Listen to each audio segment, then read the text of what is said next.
Hey, welcome back to the Million Dollar Body Podcast, the intersection of physical success, time, freedom, and adventure. I'm Nate Palmer. If you ever felt like you've been putting in the work, but still really can't lose that lower abdominal fat and the love handles, do you feel like no matter what you did or how much time you spent at the gym, you could really never get that lower belly fat to go away? I used to be in the same position. But like, no matter what I did, the lower back and belly fat were always the first to come and last to go. I could get my arms looking the way I wanted to, my back, my chest, whatever else, but I just couldn't get those last pieces until I figured out a couple key elements. So I'm going to go into those right now. But before I do go into the specifics on that, I just want to list off a couple things that are bullshit that you should not even stress about. People talk all about these sorts of things. Don't stress about any of this stuff on this list. This is bullshit for love handles, belly fat. Number one, fat burners. Number two, fit T. This is in no specific order. Detoxes and cleanses, waist trainers, those like corset looking things, the wraps. It works. Doesn't fucking work. Keto, veganism, over-the-counter testosterone boosters, exogenous ketones, Garcinia cambogia, and basically anything else that they're selling on the cover of a magazine doesn't work. You can skip it because all the things that really work for this are a little bit boring. Okay. So number one, the biggest thing that we need to think about here is genetics. Okay. And I think this is just setting the stage for what is important in thinking about your lower belly fat love handles. Okay. Here's the rule on genetics. Whatever comes first, whatever thing that you gain fat first, whether that's your legs or your butt or your love handles or your belly or your shoulders or your face or whatever else it is, that is going to be the last to go. Thanks, mom and dad. Appreciate you. So if you want to change that, you just need to go back in time and find different parents with better genetics. Other than that, it's going to be really tough. When I was younger, I was actually told by a doctor that I was an exercise non-responder.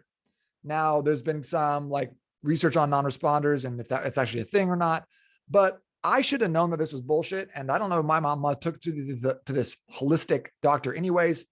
Looking back on it, we should have known this was not necessarily true because he was a horse doctor, and that should have been obvious. His name was Dr. Ed. His office was a barn, and his business was called Dr. Ed's Horse Doctors for Horses Only.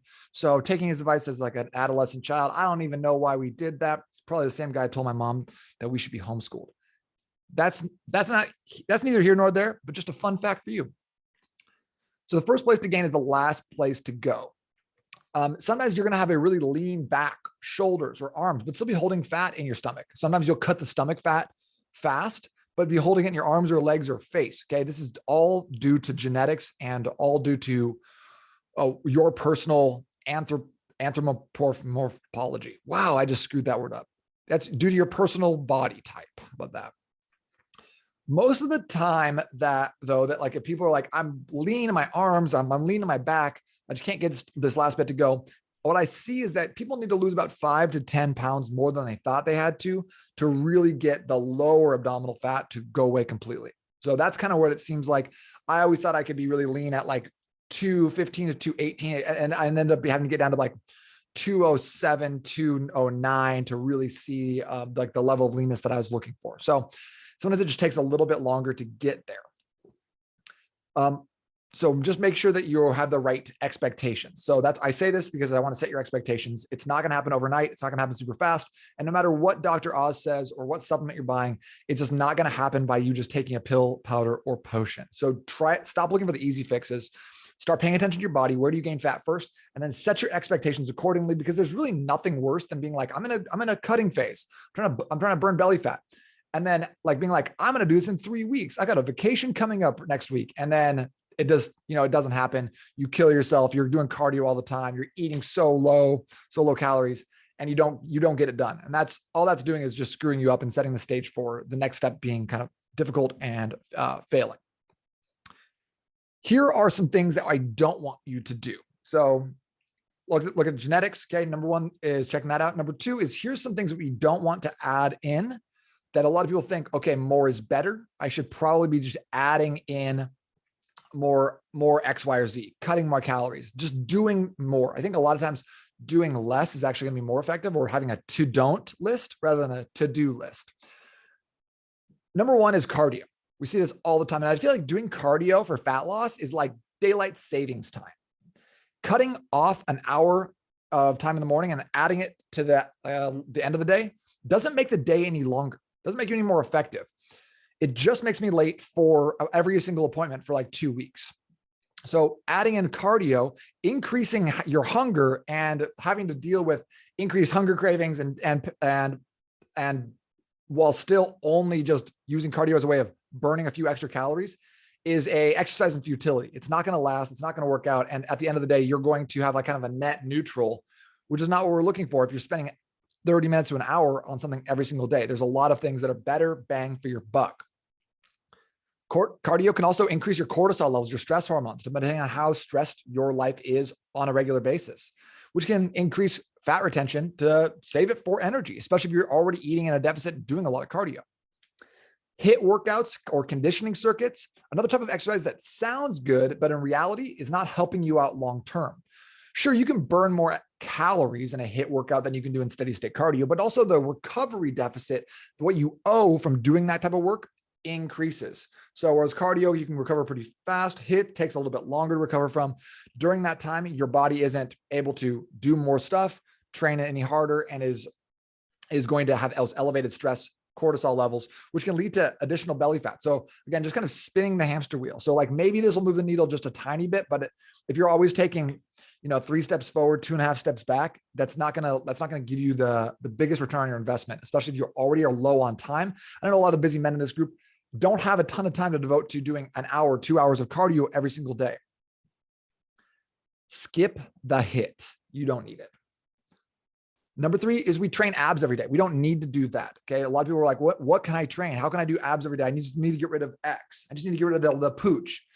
And they think that by doing more abdominal exercises, it's going to lead to more abdominal fat loss. And that's not true. We cannot spot reduce in that area. Okay.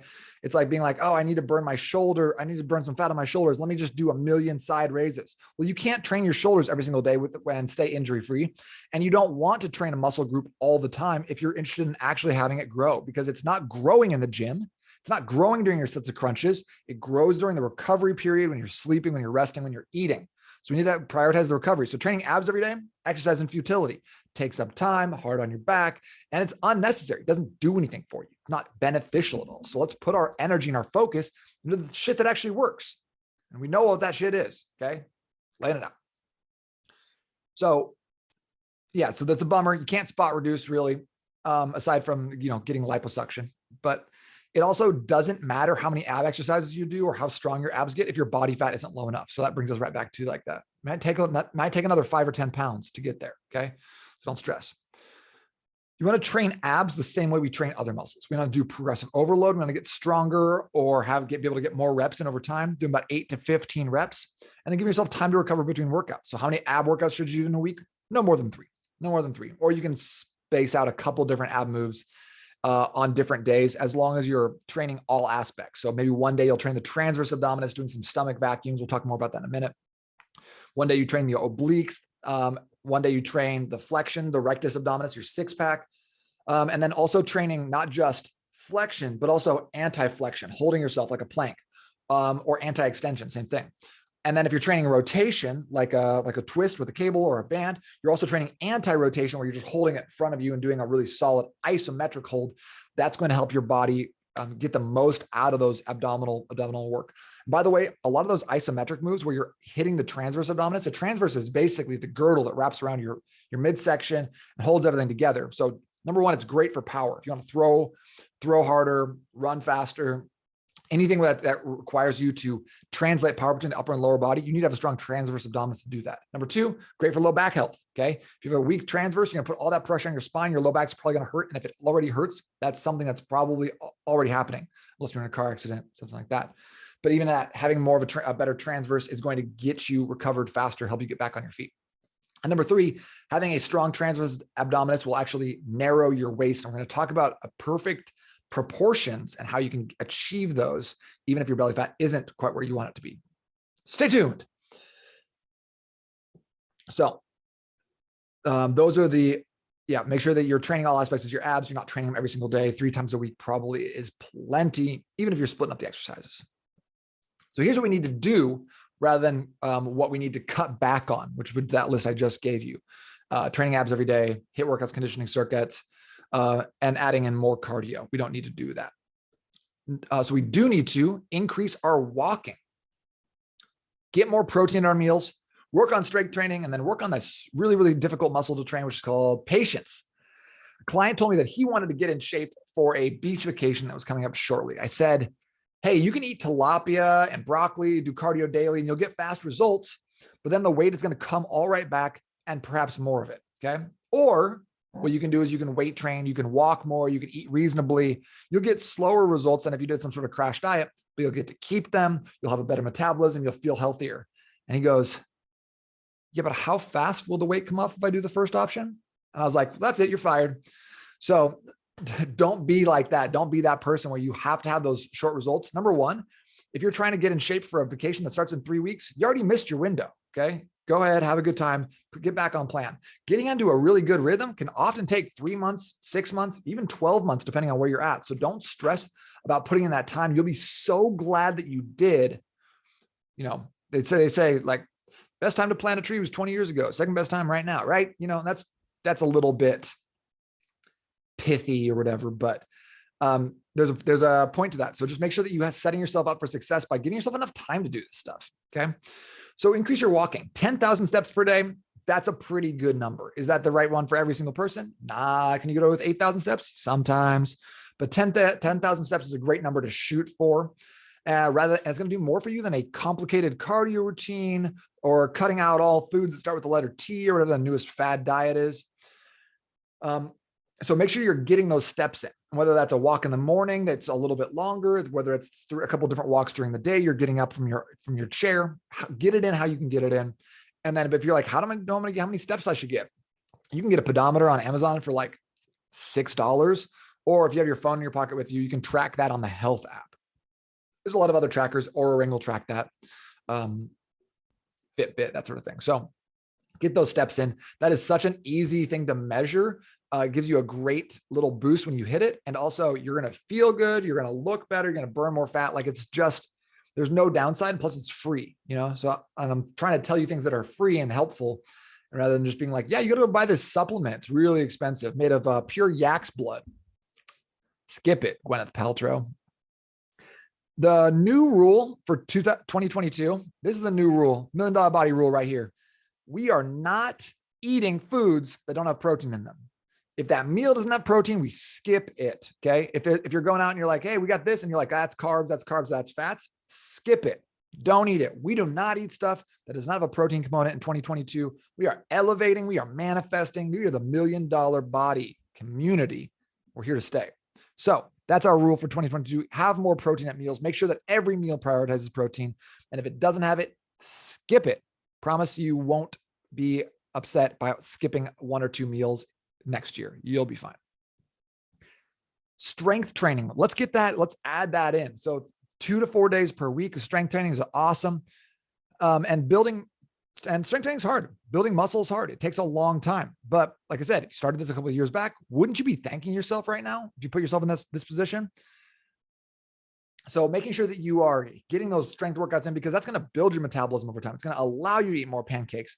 And then what's nice is that if you, let's say you added in an additional 10 pounds of muscle, every single day, you're burning an additional 150 calories. It doesn't sound like a lot. When you add that up over the course of a year, you're now talking about 30,000 additional calories. That's 10 extra pounds. Most people over the course of like 5 years will gain about 10 pounds every 5 to 10 years. Just from like being sedentary and sitting around. So if you've gained 10 pounds of muscle and you can offset that, age a lot more gracefully, be bulletproof, feel good, look good in a tank top, why not? This is so much more important than doing your cardio. So doing your strength training workouts and actually building muscle is like investing in like a long-term like IRA, something like that, where it's like where you can access it later and you're going to get all these benefits versus cardio is like, you know, investing in penny stocks today, trying to like do some day trading. Yeah, it can pan out in the short term, but in the long term, you'll probably lose more than you gain and you're going to be frustrated with it. So just start slow, build up from there. Think about 25, what like a $25 a month investment is going to do for your IRA. That's what 15, 20-minute workout every single day is going to do for your health and wellness in the long term. And then patience. Patience is hard and it sucks. And we hate it and everybody hates it. And you're not alone in thinking that it's overrated and stupid. But you also got to remember, again, expectations. You know, if you can set your expectations, hey, it's going to take a little bit longer than I thought. Maybe it's going to take 6 months any good goal is going to take about 6 months, because not only do you have to get there, then you have to stay there. Because if you just get there and you go back down, like, who gives a shit? It doesn't matter. All you did was slowed your metabolism down even further, and you don't get very many of those. So if don't yo-yo all the time, up and down, up and down, up and down. Okay. Let's make 2022 the last year that shit happens. Get a good framework, get a good format for being successful, and then move on, do other stuff. The great thing about being in shape, a lot of less things to think about, a lot more time to do stuff that's actually important to you. So thinking about your results, what phase of the journey are you in? Are you just starting? Are you in phase 1 right now? Awesome. You're going to get faster results, but don't expect to get to that low body fat percentage in the first month or 2 of your journey. Are you in phase 2? Great. Your results are going to slow down. You'll probably hit plateaus. That's normal.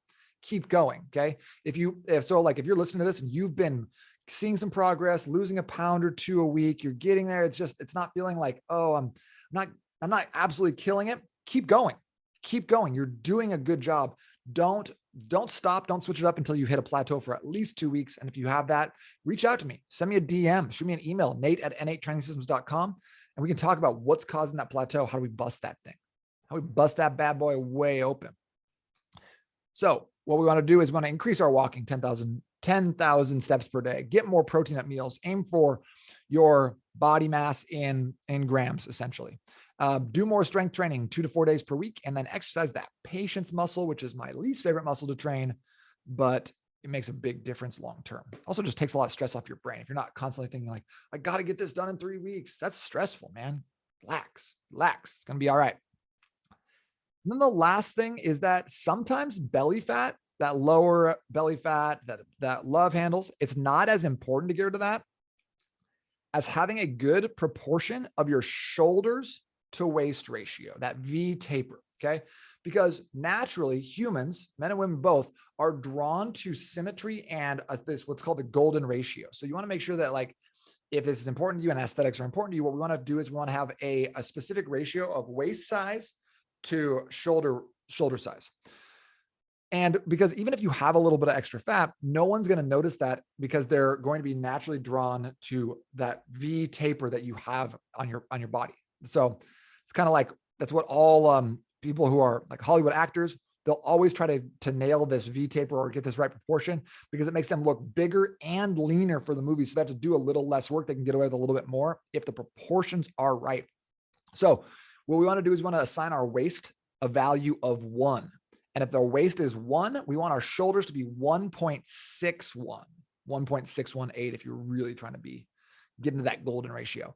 1.6 to 1 basically is what we want, shoulders to waist ratio. So one easy way to do this, get your waist narrower, doing transverse abdominis exercises, the ab vacuums. Okay. We're deep breath in and breathe all the way out.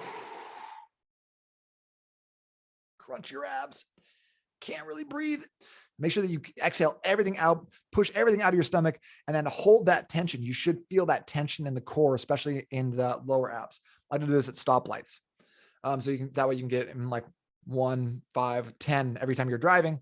And you don't have to like sit down and do a bunch of them all at once. So ab vacuums are a great way of doing this. Number 2, and I'm not going to get into this because I already did a podcast on this like a month ago, is hit the right 3 muscle groups. There are 3 specific muscle groups that can help you build out the V taper. Bench press, squats, and deadlifts are not on that list at all, but there's 3 that I think you should always be working on. And if you want that information, that is in a podcast from, I think, mid-November. So you can check that out, or I'll throw it up in the group as well if you wanted to see that. By the way, if you're not a part of the $1 Million Body community, definitely check that out. n8trainingsystems.com/group to join us there. So make sure that you are thinking about not just like, how do I get this last little bit? Because when you're able to grab your belly and like hold it and be like, how do I get this little bit? Number 1, you're sitting down when you're doing that and you're crunching your stomach. So you're always going to be grabbing a little bit more than is actually there. Number 2, that's subcutaneous fat or below the skin fat, which is perhaps not something that you would enjoy, but it's not dangerous. It's not visceral fat. It's not organ fat. It's not going to mess with you long-term. So maybe you don't want it, and that's fine. I love you having your own goals, even if they are aesthetic or vanity goals. I got a lot of vanity goals. It's no sweat at all, but just make sure that you have the proper expectations around how long it's going to take you, what you should be doing, and how to get there. And it's not more cardio, cutting more calories, dropping, getting rid of, deleting. Sometimes it's a lot of it is just getting back to the basics. Walk, strength train, get the protein, drink enough water, get enough sleep, and you're going to get it done. If you're struggling with this, reach out, send me a DM, jump in the emails, and I'll help you out with this. Other than that, hope you're having an amazing day. I will talk to you later.